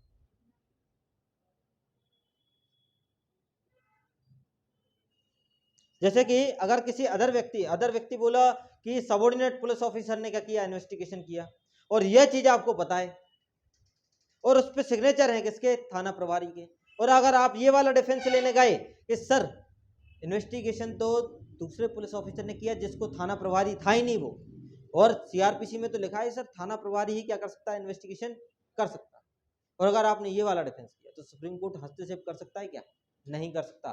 सुप्रीम कोर्ट हस्तक्षेप नहीं कर सकता, क्योंकि ये सर उस पर चालन सीट पे सिग्नेचर किसके हैं, सिग्नेचर किसके हैं, थाना प्रभारी के, मतलब ये माना जाएगा कि इन्वेस्टिगेशन किसने करी है। ये होता है लॉजिक, पुलिस वाले कुछ भी कर सकते हैं, समझ गए। हम चाय पीने जा रहे हैं, जरा आप देख लेना, ये थाना प्रभारी का जलवे रहते हैं, ठीक है। तो ये वाली चीज आपको समझनी चाहिए। आज हम बात कर रहे थे, ये तो हमारे सीआरपीसी में जो हमें सोचना है और जो जो चीजें हमें मेंशन करनी है इसके बारे में, इसके अलावा आपको और कोई सेक्शन आपकी जजमेंट राइटिंग में डालने नहीं, ठीक है। बढ़ जाएगा जजमेंट राइटिंग, डालने को तो बहुत सारी चीजें हैं, लेकिन आपका जजमेंट राइटिंग का टाइम ड्यूरेशन भी तो आपको देखना है ना। तो आपने कितने सेक्शन मेंशन करी, पहले चीज 28, 29, 30, 31, 173, 154, 161, 173 का 2, 173 का 8, 190 का 1 का ए में तो कंप्लेंट है तो हटा ही दो, 191 का बी और सू मोटो बी, करी कि नहीं करी। आपको लास्ट में ये वाली चीजें आपको डालनी है, जब भी मैं बोलूँ जिस फॉर्मेट में बोलूँ उस फॉर्मेट में आपको ये और ये वाली विचार के कि ये इसमें कंप्लेंट हुई, इसमें ये हुआ, इसमें स्टेटमेंट हुए थे, इसके सेक्शन के अकॉर्डिंग स्टेटमेंट हुए, तो ये वाली चीज आपको डालनी है। पहली चीज क्लियर हुई, मतलब अगर आपने लॉ भी नहीं पढ़ा होगा तब भी आपको रिमाइंड तो हो गया ना कि यार रिवीजन हुआ कि हाँ यार इस तरीके से सोचना है और ये लिखना है। अभी तक समझ में आ रहा था कि लिखना कैसे, अब समझ में आ रहा कि लिखना कैसे, कि ये मेंशन करना जरूरी है। अब बात करते हैं चार्ज पे, किस पे बात करते हैं अब, क्योंकि भैया यार चार्ज भी तो लगाओगे, क्या लगाओगे, चार्ज। और कल हमने चार्ज लगाया कि नहीं लगाया, लगाया, 2 सेक्शन का चार्ज लगाया। कौन कौन से सेक्शन का लगाया, कौन कौन से सेक्शन का, और 324।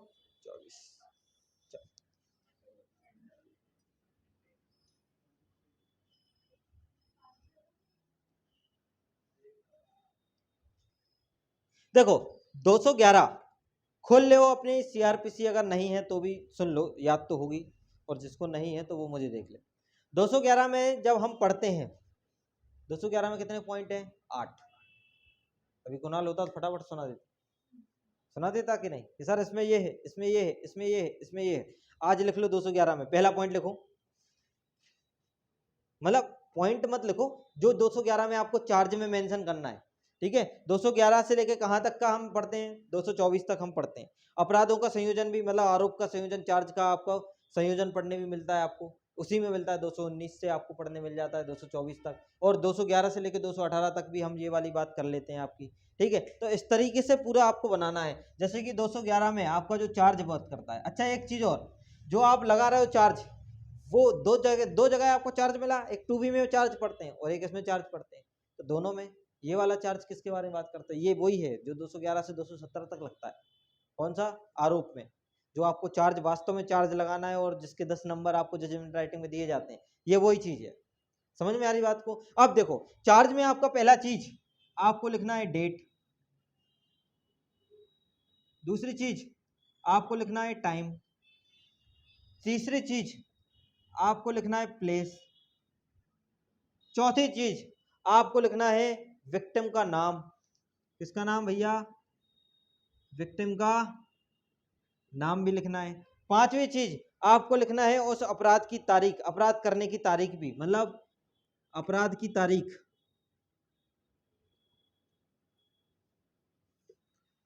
छठवीं चीज आपको उस अधिनियम का नाम जिसके तहत आप क्या कर रहे हो, चार्ज लगा रहे हो, मतलब एक्ट का नाम।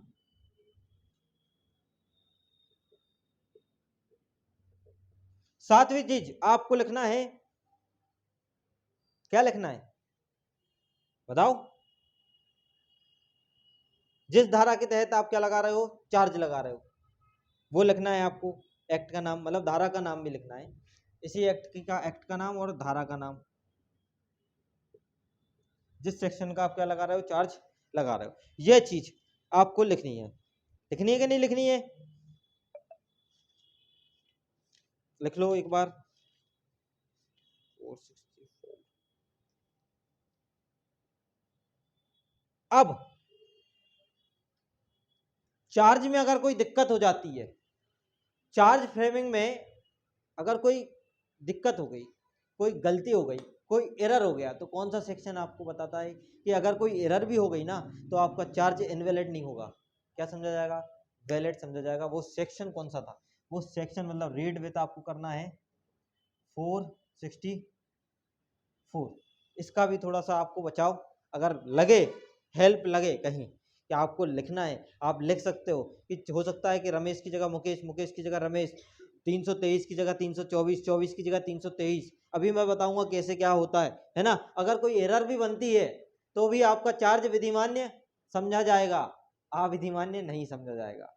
समझ रहे बात को। ये वाला आपको कौन सा सेक्शन बात करता है, आपका 464। ठीक है। अब एक सेक्शन और मैं बोलूंगा 205, देखो सीआरपीसी का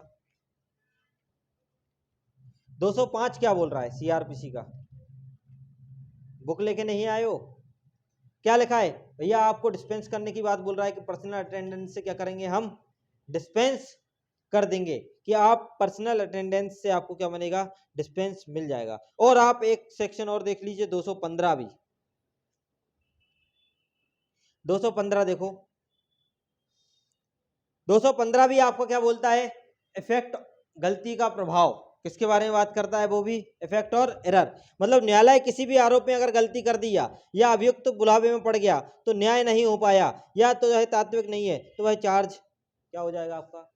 अगर न्याय नहीं हो पाया है उससे तो आपका चेंज होने के चांसेस है, नहीं तो आपके चेंज होने के चांसेस बिल्कुल नहीं बनेंगे। ये वाली चीज आपको क्या होता है, ठीक है। अब देखो एक धारा 221, किसकी 221, जहां जहां डाउट आते हैं उस पर बात कर रहा हूं, है ना। आपके सीआरपीसी में 221, अब 221 क्या बोलता है, देखो मैं पढ़ रहा हूं 221, जहां इस बारे में संदेह का कौन सा अपराध है, होता है डाउट। अभी उसके सर पे चोट लगी, मैंने कल आपको डाउट बनाया कि 323 लग रहा है कि 24 लग रहा है, क्योंकि 323 में भी वॉलेंटरली कॉजिंग हार्ट है और 324 में भी आपके वेपन से, चलो वेपन छोड़ दो। अब बताओ 325 में आपका ग्रेवियस हर्ट है। अब ग्रेविटी समझ में नहीं आ रही है कि सर में लगी है, सर में 320 बोल रहा है कि ग्रेवियस हर्ट में जाएगा, जबकि अगर हम नॉर्मल देख रहे हैं डॉक्टर की रिपोर्ट पे तो बॉडीली इंजरी अकेली समझ में आ रही है। तो हम करें तो करें क्या, अगर हमें डाउट की कंडीशन बन रही है। या जैसे कि अगर मैं बोलूं कि भैया मजिस्ट्रेट को अगर संदेह है, देखो 304 बी बोल रहे थे ना आज, 304 बी किसके बारे में बात करता है, दहेज मृत्यु, किसके बारे में बात करता है, अरे वो तो एक्सीडेंटल है ना। 304 बी दहेज मृत्यु के बारे में बात कर रहा है। और एक और कल किसी ने क्वेश्चन पूछा था 498 ए, किसी ने तो पूछा था कि दोनों साथ में क्यों नहीं लगते,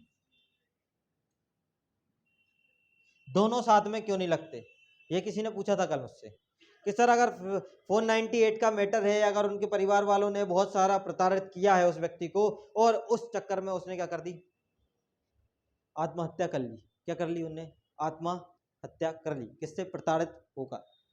ये तो एक तरीके से मृत्यु हो गई ना, कि आपने इतना प्रताड़ित किया, मतलब मार ही दिया आपने।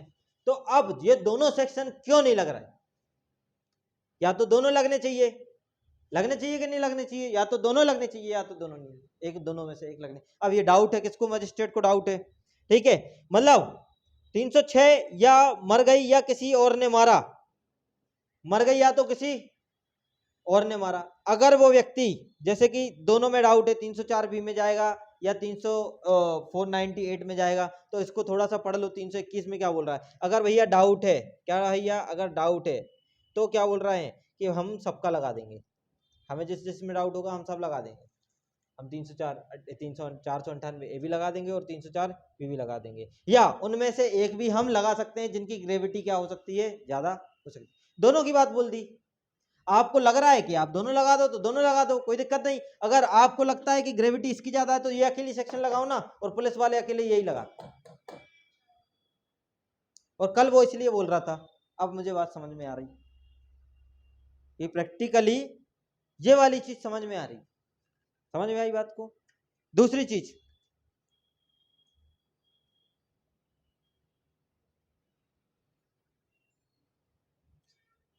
302 कब लगता है, 302 कब लगता है, नॉर्मल क्वेश्चन, 302 कब लगता है, मर्डर में लगता है, जब किसी व्यक्ति ने मार दिया हो कि खुद मर गया हो।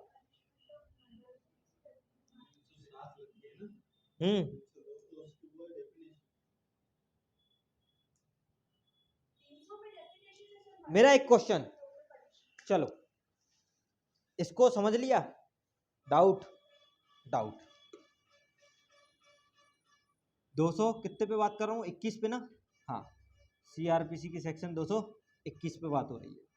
डाउट है, पहला डाउट 306 अवेटमेंट ऑफ सुसाइड, दूसरा डाउट 302, दूसरा डाउट क्या है 302, पहला 306, दूसरा डाउट 302। अब बताओ 306 क्यों हुआ, क्योंकि 498 में इन्हें उनने बहुत प्रताड़ित किया, इसलिए उसने क्या कर ली, आत्महत्या कर ली, मतलब अवेटमेंट किया, इन लोगों ने प्रताड़ित किया, इसलिए उसने क्या कर ली, आत्महत्या कर ली।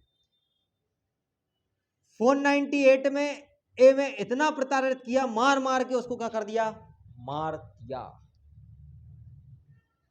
व्हाट इज, अब मुझे डाउट हो गया मजिस्ट्रेट को कि हम कौन सा चार्ज लगाएं, और आपको भी डाउट होगा कि आप कौन सा चार्ज फ्रेम करोगे, तो बताओ भैया।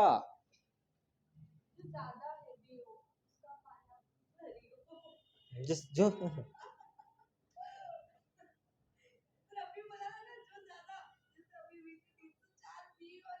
अब अगर आपको 2B की डेफिनेशन याद होगी, चार्ज के एक से अधिक शीर्ष हो सकते हैं, लेकिन उनका एक शीर्ष हो सकता है। और यदि आपने एक सेक्शन और पढ़ी होगी भैया कि अगर हमें संदेह है कि कौन सा अपराध लगाया है, तो आप उनमें से सबका लगा दो या उनमें से किसी एक का भी लगा सकते हो। मतलब आपका 498A इसके साथ भी जाएगा, 498A दोनों अवस्थाओं में लग सकता है।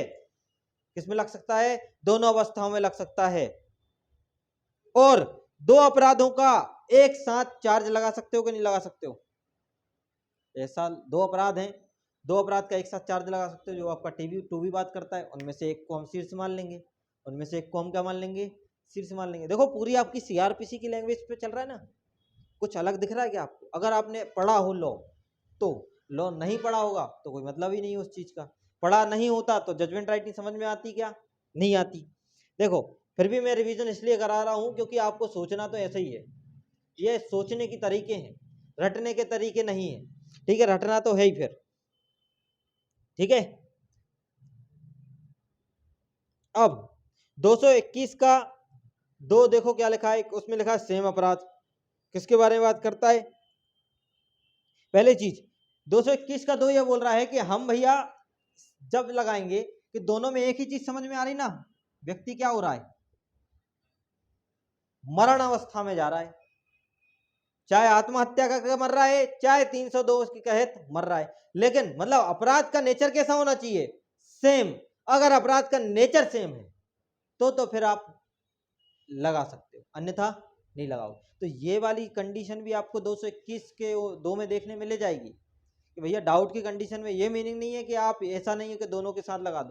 भैया दोनों का नेचर भी कैसा होना चाहिए? आपका सेम देखना चाहिए। आगे बढ़ते हैं। ठीक है, 222 सीआरपीसी 222 222 क्या बोलता है याद है? जजमेंट राइटिंग पढ़ने आओ ना तो दोनों बुक तीनों बुक लेके आया करो, आईपीसी सीआरपीसी एविडेंस। ठीक है, बिना उसके मजा आएगा नहीं आपको। समझ रहे बात को? तीनों बुक की नेसेसरी है, क्योंकि ये जजमेंट राइटिंग किसी पर्टिकुलर सब्जेक्ट पे नहीं बनाए कि हम आईपीसी के लिए लेके आएंगे तो हमारा काम बन जाएगा।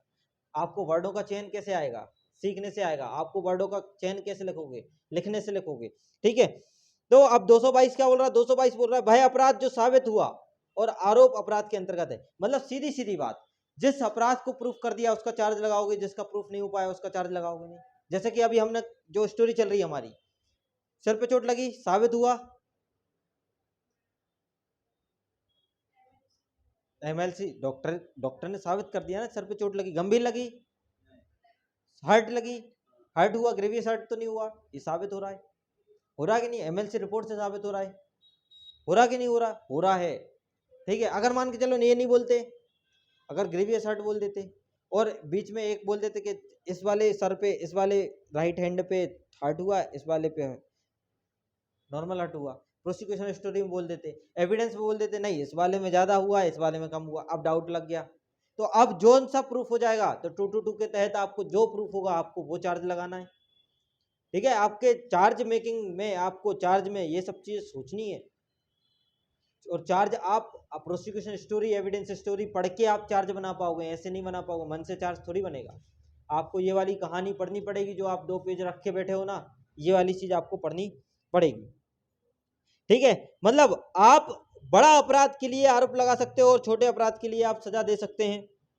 ठीक है, जैसे अगर 302 का आरोप लगाया है और छोटे अपराध के तहत दंडित कर सकते हैं। और तीन जैसे कि जिसमें 222 में मैंने बोला था कि 338 और 337, मतलब आपका 338 आईपीसी का अगर साबित नहीं हो पाया कि अगर आपने क्या करा, कोई ऐसा काम करा जिससे जीवन की मरने की संभावना थी, घोर उपहति, जिससे आपका जीवन संकटमय हो गया था, तो ये वाला अगर प्रूफ नहीं होगा ना तो ये वाला प्रूफ, ये वाला चार्ज लगा देंगे। मतलब आपको बड़ा वाला प्रूफ नहीं हो पाया तो हम कैसा लगा देंगे? छोटा वाला लगा देंगे। होता कि नहीं होता? 302 प्रूफ नहीं हो पाया, 302 के अलावा भी तो चार्ज लगे हैं आप पे, तो हम वो वाला चार्ज लगा देंगे। कोई दिक्कत है कि नहीं है? नहीं है। आपका तो अभी छोटा वाला 2 सेक्शन वाली चल रही कहानी। अभी आपको ऐसे चीज मिलेंगी जिसपे 34 भी लगेगा अभी साथ में कि 4 लोगों ने मिलकर मारा। अभी आपका ये वाली चीज भी मिलेगी, गाली गलौज भी हुई। अभी आपको ये वाली चीज भी मिलेगी 506 के 2 में, भैया धमकी वमकी भी दे दी। आपको ये भी मिले घर में घुस के मार दिया, रात को मार दिया, पहले आपको चोरी करने के आशय से मार रहे थे। ठीक है, बहुत सारी चीजें आपको ऐसी देखने मिलने वाली है आगे के जजमेंट राइटिंग सेशन में। ठीक है, तो ये वाली चीज क्लियर हुई कि नहीं हुई? एक और सेक्शन 224 देखो जरा, withdrawal of remaining charge of conviction of several charge, कई आरोपों में से एक के लिए दोष सिद्ध पर शेष अपराधों का भार, मतलब भैया अगर एक सिद्ध हो गया, क्या हो गया, एक सिद्ध हो गया, अब 302 सिद्ध हो जाता है, क्या हो जाता है, 302 सिद्ध हो जाता है, बाकी सब नहीं, जो भी आपका लगा पड़ा है नहीं हो रहा है, तो भैया सबको क्या कर लेंगे, हम वापस ले लेंगे और एक की सजा मिलेंगे, और वही तो सबसे बड़ी सजा है कि नहीं सजा। मतलब जैसे कि अलग अलग अपराध के लिए अलग अलग आरोप लगाया जा सकता है। पहली नॉर्मल चीज तो ये आपको समझनी चाहिए कि भैया अगर अलग अलग अपराध हैं तो अलग अलग आरोप हम क्या कर सकते हैं, उसके लिए लगा सकते हैं, लेकिन एक अपराध में जिसमें आप दोष सिद्ध हो गए तो हम शेष को भी क्या ले सकते हैं भैया, वापस ले सकते हैं। ये आपको कौन सा सेक्शन बात करता है, सीआरपीसी का 224, 222 भी हो गया, 224 भी हो गया, कि भैया एक अपराध के लिए आपको ये। अब लास्ट में एक चीज हम पढ़ते हैं, अगर आपको याद है ट्रायल पढ़ी तो 248 क्या है, 248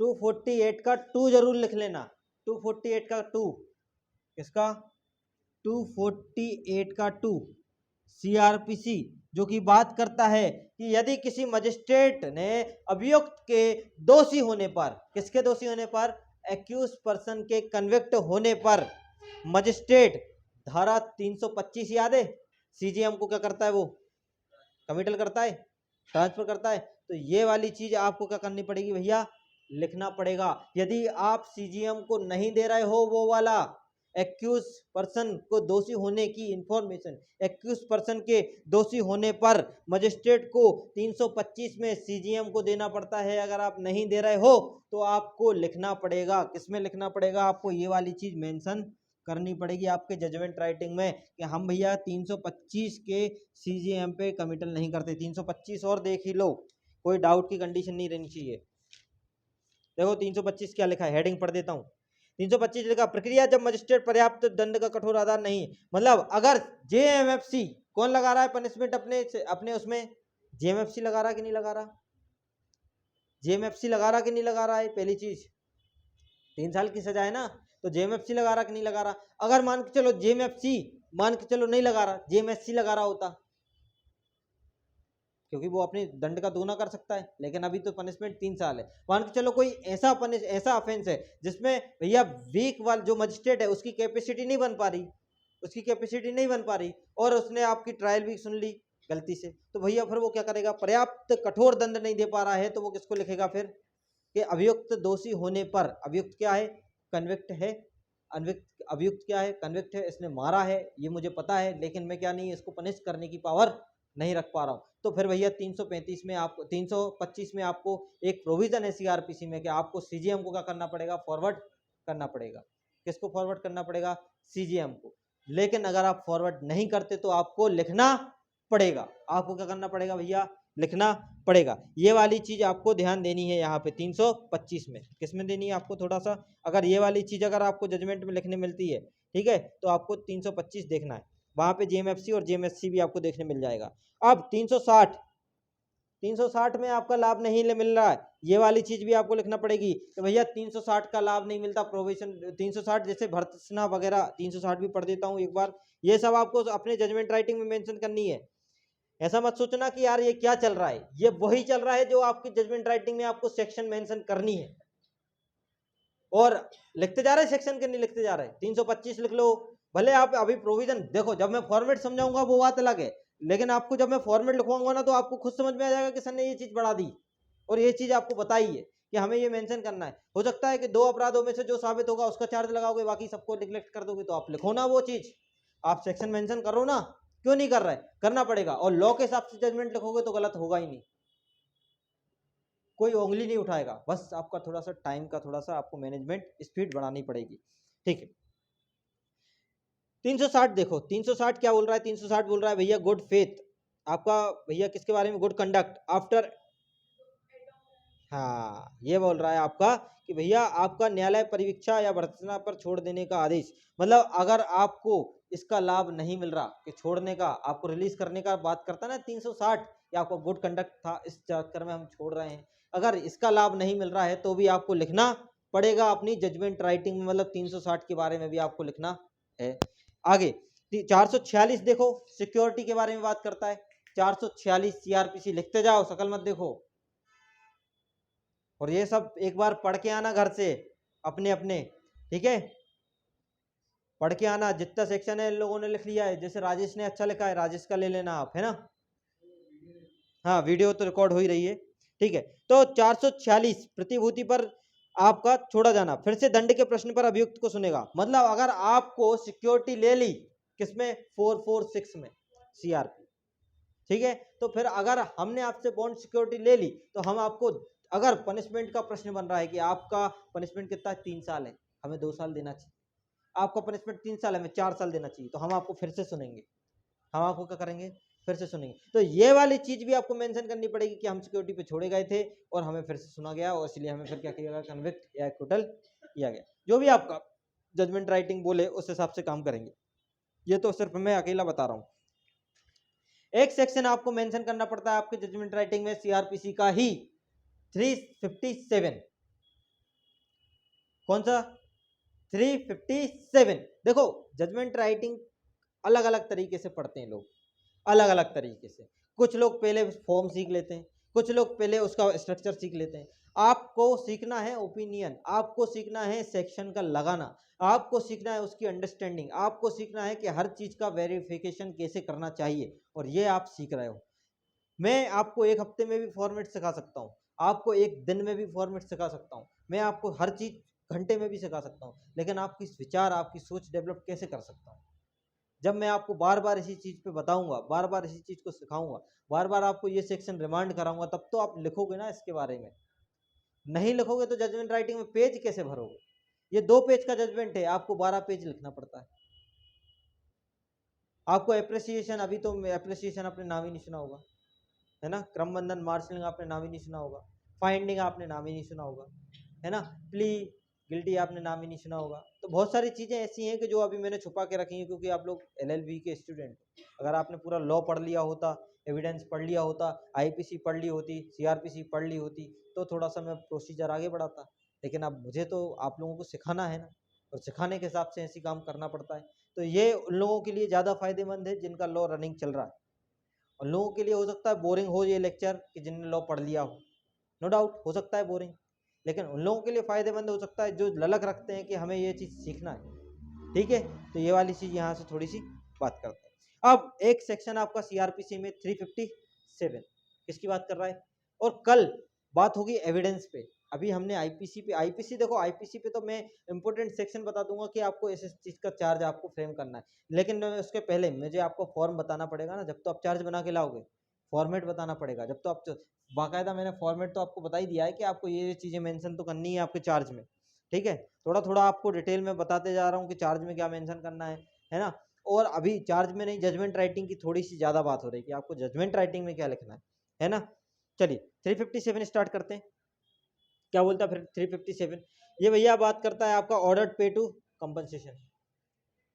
है कंपनसेशन स्कीम आपकी सीआरपीसी में, बिल्कुल है भैया। न्यायालय के विवेक अधिकार पर डिपेंड करता है कि आपको कंपनसेशन कितना दिला सकता है। मतलब अगर दोष सिद्ध का मामला दिया जाता है, जैसे दोष सिद्धि के मामले पर दिया जाता है आपके एमपी में आपके दोष सिद्धि के मामले पर दिया जाता है कंपनसेशन, ठीक है।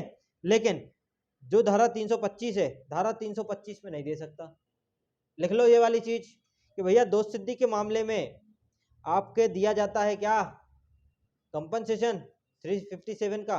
लेकिन आपका अगर 325 में आपका क्या कर दिया, आपने भेज दिया मामला, तो उसे 325 में नहीं दिया जा सकता।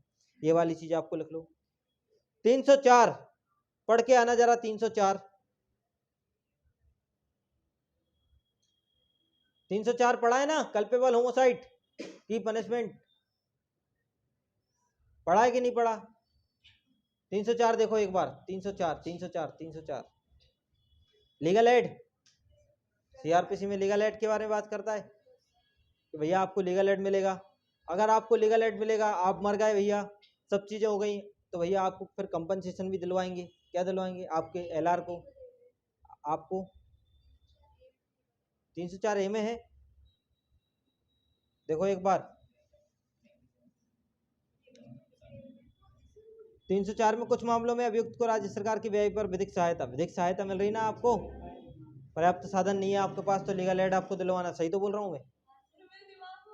हाँ, आपके दिमाग में मेरा दिमाग गलत कर दो, ठीक है। 357 देखो, 357 का 3, केवल दंड दिया जाता है, जुर्माना नहीं लगाया जाता है, तो कितना भी प्रति कर दिया जा सकता है। मतलब 357 में आपको दो चीजें याद रखना है। पहली चीज तो आपको 357 आपको कंपनसेशन के बारे में बात करता है कि कंपनसेशन न्यायालय का जो डिस्क्रिप्शन ऑफ पावर है कि वो आपको कितना कंपनसेशन दिलवाएगा। 357 में अगर किसी व्यक्ति को दोष सिद्ध कर दिया गया है तो उस कंडीशन में आपको पीड़ित पक्षकार को क्या देना पड़ेगा, कन्विक्शन कंपनसेशन आपको देना पड़ेगा। यदि आपको कंपनसेशन, जैसे कि अगर आप मर गए तो आपके एलआर से भी बोल सकते हैं कि हम भैया कंपनसेशन आप दो, ये वाली चीज भी यहाँ पे देखी है, ठीक है। और दूसरी चीज 357 का 3 अगर आप देख रहे हो तो 357 के 3 में ये बोला गया है कि यदि केवल दंड दिया गया है और जुर्माना भी लगा दिया, जुर्माना नहीं लगाया, केवल क्या है आपको दंड दिया और जुर्माना हमने नहीं लगाया, मतलब आपको पनिश कर दिया लेकिन फाइन मैंने नहीं लगाई, तो हम कंपनसेशन कितना भी दिलवा सकते हैं। एक ये वाली बात भी वहां पे, तो आपको अपने ऑफेंस के नेचर के हिसाब से, आपको अपनी जजमेंट राइटिंग की रीडिंग के हिसाब से ये वाली चीज भी आपको मेंशन करनी है कि भैया 357 के तहत व्यक्ति को क्या मिलेगा, कंपनसेशन मिलेगा। अगर दूसरी चीज ये वाली कि अगर वो व्यक्ति मर भी गया है तो भी उसके एलआर का कंपनसेशन मिलेगा। यदि अगर मैं पनिशमेंट, जब भी आप पनिश जो करोगे, चाहे फाइन लगाओगे नहीं लगाओगे पता नहीं मुझे, आप जो भी लगाओगे नहीं पता मुझे, अगर आप पनिशमेंट कर रहे हो तो आपको ये वाली चीज भी लिखनी पड़ेगी कि भैया हम कंपनसेशन कितना भी उसको दिला सकते हैं। ये वाली आपको जजमेंट राइटिंग में मेंशन करनी है। 357 ए का भी आपको देना है कि भैया वो विक्टिम कंपनसेशन स्कीम के बारे में बात करता है कि नहीं करता सोनिया, कि भैया दोष मुक्ति में भी आपको प्रतिकर दिला सकते हैं। 357 दोष सिद्ध के बारे में बात कर रहा है कन्विक्शन में, और आपको दोष मुक्ति में भी आपको क्या दिला सकते हैं भैया, कंपनसेशन आपको दिला सकते हैं। ये वाली बात भी बात कर रहा है वो 357 ए। 453 भी आप लिख लो एक सेक्शन, हाँ वो भी लिख लो, वो भी कंपनसेशन से रिलेटेड है, ठीक है। 453, तो ये वाली चीजें आपको अपनी जजमेंट राइटिंग में क्या करनी है भैया, मेंशन करनी है। एक सेक्शन और लिखो 452, देखो 452 452 क्या लिखा है, विचारण की समाप्ति पर संपत्ति के व्ययन के लिए आदेश। अब भैया आपका ट्रायल क्या हो गई, खत्म हो गई, तो आपके संपत्ति पे, मतलब आपकी प्रॉपर्टी, अगर आप कंपनसेशन नहीं दे रहे हो तो भैया आपकी प्रॉपर्टी के संबंध में क्या है, अगर कोई अफेयर, आपकी प्रॉपर्टी के संबंध में अगर कोई अपराध हुआ है या जिसके द्वारा कोई अपराध किया गया है, उसको आदेश देगा कि नहीं देगा, तो आपसे कंपनसेशन कैसे लेगा, उसकी प्रॉपर्टी को नष्ट करके भी लिया जा सकता है, उसकी प्रॉपर्टी को जब्त करके भी लिया जा सकता है, उसकी प्रॉपर्टी को किसी व्यक्ति, उस व्यक्ति को परिधान करके भी दिया जा सकता है, या उस व्यक्ति को कब्जा होने का दावा करता है तो उसको भी दिया जा सकता है। तो ये वाली चीजें आपको यहाँ पे थोड़ी सी देखनी है। बोर हो रहे हो क्या, माँ बाप की फोटो देख लो, बोर हो रहा है क्या? लंबा नहीं है ये आपको जजमेंट राइटिंग की बढ़ाने की कला सिखा रहा हूं। और आप देखो, हर किसी में क्षमता नहीं रहती कि हर लॉ को मेंशन कर दे, हर सेक्शन को मेंशन कर दे। आपके पास समय है, आपके पास वो आर्ट बचा है, आपके पास सब चीजें हैं। आप 3 घंटे की जजमेंट राइटिंग को आप इतनी राइटिंग की स्पीड कर लो, इतनी स्पीड कर लो, इतनी स्पीड कर लो कि आप 10-12 पेज 15 मिनट में, कितने मिनट में लिख दो, 15 मिनट में लिख दो, इतनी स्पीड कर लो ना, पूरा लॉ भी आप समाहित कर लो। अगर आपने ये सब चीजें मेंशन कर दी ना तो आपको नंबर काटने के लिए पसीने छूट जाएंगे। बस आपको मेंशन करना आना चाहिए, लिखने का तरीका होना चाहिए, जो कि मैं सिखा दूंगा जितना मुझे आता है उस हिसाब से। मैं नहीं बोल रहा कि मैं बिल्कुल परफेक्ट हूं, नहीं हूं मैं जजमेंट राइटिंग में परफेक्ट। मैं तो सिर्फ ये बता रहा हूं कि आपको सोचना क्या है। मैं तो सिर्फ ये बताऊंगा कि ऐसा वो लोग लिखते हैं इसलिए मैं भी ऐसा लिख रहा हूं। मेरा खुद का है क्या कुछ, मेरा खुद का तो सोचना है, मैं ऐसा सोच रहा हूँ। मेरा खुद का पढ़ाना है कि मैं आपको ऐसा बता रहा हूँ कि जो सेक्शन आपको मेंशन है, बाकी सब भी अच्छा पढ़ाते हैं, टीचर कभी गलत पढ़ाता है, कभी नहीं पढ़ाता है। बच्चे कितना समझ पाते हैं ये मैटर करता है। बच्चों को समझ में नहीं आता मतलब टीचर खराब, बच्चों को समझ में आ गया मतलब टीचर अच्छा।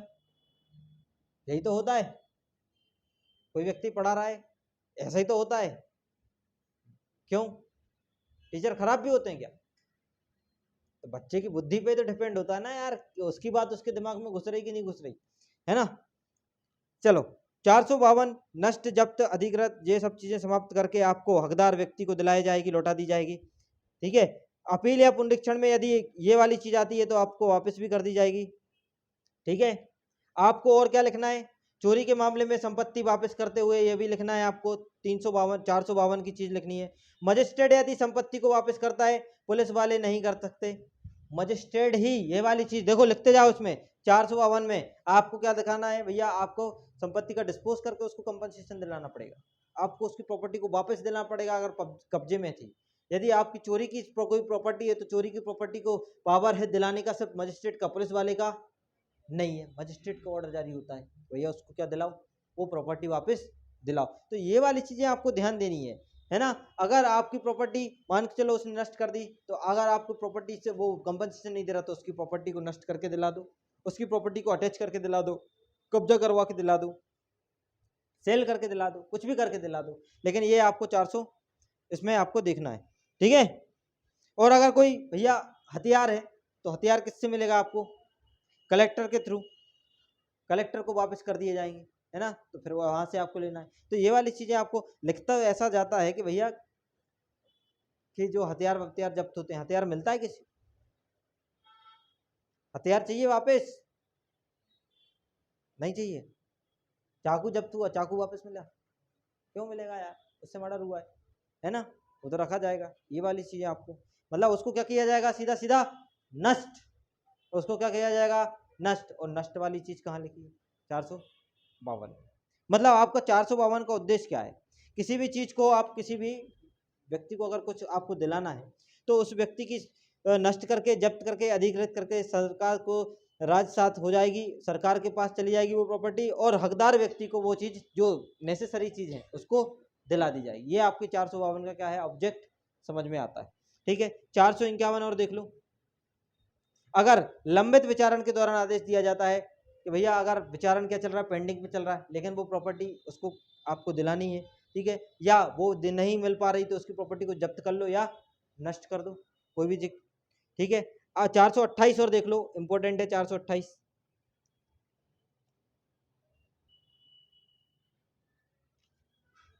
428 देखो, जुर्माने के मामले में लागू नहीं होता, पहली चीज तो लिख लो कि आपका कम फाइन, जो फाइन लगता है उसके मामले में आपका 428 लागू नहीं होता, एप्लीकेबल नहीं होता। लेकिन जुर्माने की सजा, जिसको आप बोलते हो मुजरा, तो जुर्माने की सजा का मुजरा होता है क्या, नहीं होता। ये भी लिख लो, फाइन का सेट ऑफ होता है क्या, सेट ऑफ मतलब कि सर 10,000 रुपये फाइन लगाइए, 5 ले लो, 5 में खत्म कर देते हैं। ये तो सेट करना होता है ना, मामला सेट करना, ऐसा होता है क्या कहीं, नहीं होता। तो 428 में ये वाली बात भी आपको मेंशन करनी पड़ेगी, ये सब लिखना है। ये मत सोचना कि ये आज के लिए टॉपिक था, ये टॉपिक नहीं था, ये आपके वो पॉइंट है जो आपके जजमेंट राइटिंग, मार्शलिंग और अप्रोसिएशन के बाद चलते हैं। ठीक है, ये सब आपको मेंशन करना है। ठीक है, तो ये थोड़ा सा उस पर ध्यान देना, 428 पे भी ध्यान देना। ठीक है। आप जैसे कि मैं सेट ऑफ के बारे में बात कर रहा हूँ, तो सेट ऑफ को आपको देखा जाएगा कि भैया इन्वेस्टिगेशन चल रहा है, कोई ट्रायल चल रही है, कोई इंक्वायरी चल रही है। ठीक है, इसमें आपको दिया जाता है। ठीक है, 457 और 380 किसमें आपको सेट ऑफ करोगे, मुजरा करोगे, कितना कम करोगे, कितना कम करोगे, ये वाली चीज आपको देनी पड़ेगी। तो आपको सब कुछ किस में लिखना पड़ेगा, 428 में लिखना पड़ेगा। क्या हुआ,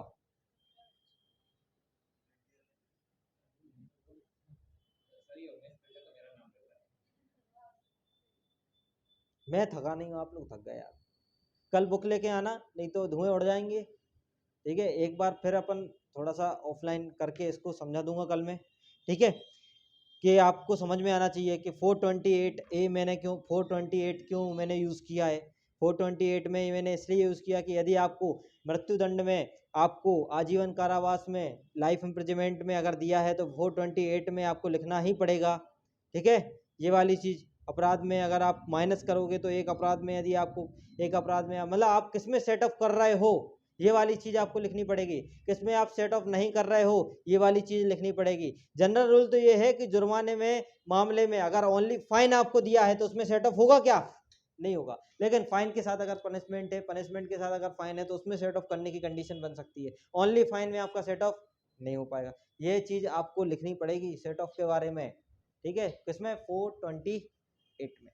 डेथ सेंटेंस में सेट ऑफ कर रहे हो तो ये भी लिखना पड़ेगा, लाइफ इम्प्रिजनमेंट में सेट ऑफ कर रहे हो तो ये भी लिखना पड़ेगा, ये लिखना आपको पड़ेगा आपकी जजमेंट राइटिंग में। 313 याद है, एक्यूज की एग्जामिनेशन ओथ पे होता है, ये वाली चीज भी आप मेंशन करो। उसने झूठी गवाही दी है, लेकिन यदि साक्षी ने झूठी गवाही दी है तो क्रिमिनल केस बनेगा। अब देखो, आपको अपना स्टोरी अगर याद है, शपथ पर क्या होता है आपका, शपथ पर होता है क्या 313, सोच समझ के आंसर देना, मैं बोल देता हूं तो आप लोग हूं कर देते हो। 313 शपथ पे होता है क्या, नहीं पढ़ा, नहीं पढ़ा, नेट है, देखो मैं किताब से तो अभी बता दूंगा, लेकिन आप मेहनत करो, निकालो। पढ़ा है पक्का, ओथ पे ही होता है, नोथ, हाँ ठीक है।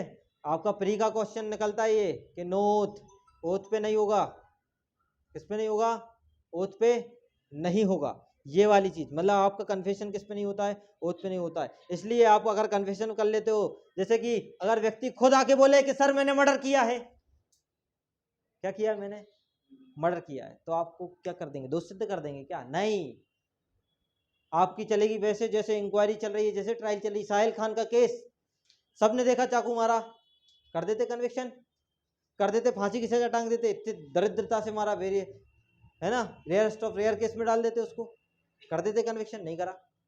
ट्रायल चला रहा है, क्या चल रही भैया, ट्रायल चल रही है, चल रही कि नहीं चल रही, छानवी चल रही, सब चीजें हुई कि नहीं हुई, वो प्रोसीडिंग हुआ कि नहीं हुआ, हुआ, ठीक है। तो ये वाली चीज आपको, ठीक है। अब जबकि संपोषक साहब के जो कि आपको विचारण के दौरान यदि व्यक्ति रूप से पूछा जाता है, लेकिन यदि साक्षी झूठी गवाही देता है, अब भैया अगर मैंने आपसे किसी विटनेस से पूछ लिया कि भैया आपने देखा मारते हुए, वो बोले नहीं नहीं नहीं मैंने तो देखा ही नहीं, और व्यक्ति खुद बोल रहा कि मैंने मारा, होते मूवियां देखी है, मूवी में क्या बोलते, जी हाँ मैं हूं खलनायक, मैंने मारा है सर, मैं स्वीकार करता हूं कि मैंने ये मर्डर किया है। जबकि उसकी माँ आती है, मेरे बेटे ने कुछ नहीं किया, मेरे बेटे ने कुछ नहीं किया। तो भैया ये वाली चीज तो आपकी बात मानेंगे कि हमारे विटनेस की बात मानेंगे, और विटनेस की चलो बात मान भी दी, लेकिन एविडेंस पे हम क्या करते हैं, रिलाय करते हैं, क्योंकि व्यक्ति झूठ बोल सकता है, साक्ष्य झूठ नहीं बोलते, क्योंकि ये हमने पढ़ा है, मान लिया जाता है। ये आपको डाइन डिक्लेरेशन में आपको पढ़ना मिलेगा, उसकी भी कोई सी केस लॉ होते हैं, कुछ भी बहुत सारी चीजें होती हैं, क्योंकि यार मरता हुआ व्यक्ति के पास वो व्यक्ति पहुंच सकता है जो खुद मरने के लिए तैयार है। क्यों, क्योंकि कोर्ट कचहरी करना कौन पसंद करता है, कोई नहीं पसंद करता है कोई, और जिसको बेचारा गवाही देके गया तो बेचारा कोर्ट कोर्ट घूमेगा, है ना, मजाक कर रहा हूँ, मजाक से दूर है, ऐसा ही मर गया है ना, होता है ऐसा, होता है ऐसा, बेचारे बेचारे इंसान फंस जाते हैं, होता है ऐसा। लेकिन झूठी अगर गवाही निकल गई तो भैया आपको मिलेगी फिर सजा, क्या मिलेगी, आपको मिलेगी सजा, आपको मिलेगी सजा, ठीक है। चलिए अब 315 पे अगर मैं बात करूं, 315 क्या बात कर रहा था, कॉम्पिटेंट विटनेस के बारे में बात कर रहा है। कॉम्पिटेंट विटनेस 315 ये ओथ पे होता है कि नहीं होता है, ये ओथ पे होता है कन्विक्शन, ये ओथ पे होता है कन्फेशन, इसलिए इस आधार पे दोष सिद्ध किया जा सकता है। मतलब जिसपे एफिडेविट है 313 में अगर व्यक्ति खुद आके बोल दे कि मैंने सर मर्डर किया है, तो जब ओथ पे हो ही नहीं रहा है तो फिर कैसे मैं कन्विक्शन मान लूं, पहली चीज। दूसरी चीज 315 में कॉम्पिटेंट विटनेस के बारे में बात कर रहा है, और जो कि किस पे होता है, उसका एग्जामिनेशन ओथ पे होता है। अगर वो आके बोल दे कि आपने मर्डर किया है तो फिर कन्विक्शन, फिर कन्विक्शन, ठीक है। लेकिन इसका एक एक्सेप्शन देखने मिलता है, ये सब आपको जजमेंट राइटिंग में मेंशन करनी है। एविडेंस एक्ट की सेक्शन 122, पति पत्नी और पति पत्नी बस वो नहीं, कि अगर पत्नी जानती है कि मेरे पति ने क्या किया है, मर्डर किया, और पत्नी खुदा के बोले मेरे पति ने मर्डर किया है, तो भैया नहीं माना जाएगा, पति पत्नी एक होते हैं। नहीं ऐसा नहीं बोला, आप टेंशन मत लो।